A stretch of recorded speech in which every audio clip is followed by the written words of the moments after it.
来继续是近段消息，全国22个县区议会第一章选出到正副议长，民进党是守住台南、高雄甲嘉义，更加是史上第一届抢下家人。民进党总共是摕下4个县区的议长，讲上主要的原因是国民党的助攻。 因为台南、高雄甲嘉人拢有国民党的议员来走票，而咧花莲甚至是现任的议长对国民党的党中央真不满，所以拍败掉国民党提名人选了后，宣布退出掉国民党。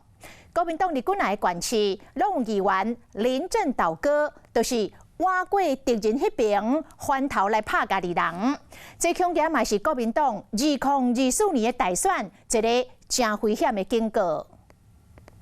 国民党议员投下关键的一票，民进党嘛和亲民党合作，互家人议会变天。民进党史上头一摆伫咧家人摕到议长的位，这摆议长选举，国民党议员拢来跳船。台南国民党本来提名副议长李文俊顶上的人走票，伫咧高雄国民党议员直接退党，挖靠民进党提名的康路成。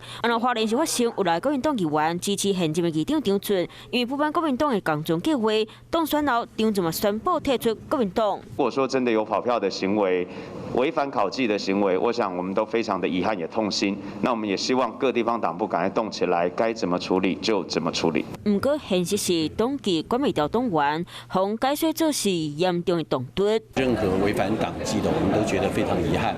那我们考纪会也会在事后积极的来处理。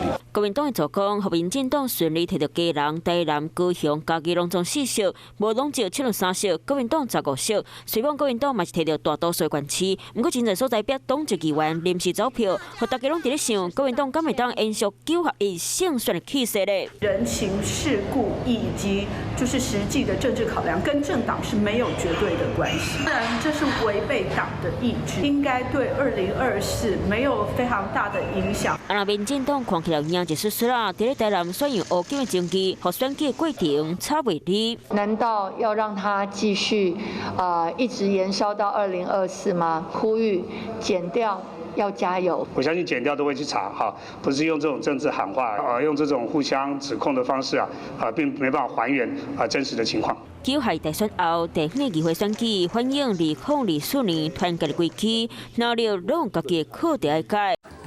华视新闻看起来，赶快订阅我们的华视新闻 YouTube 频道，欢迎按赞、订阅、开启小铃铛，最新最及时的资讯要提供给你。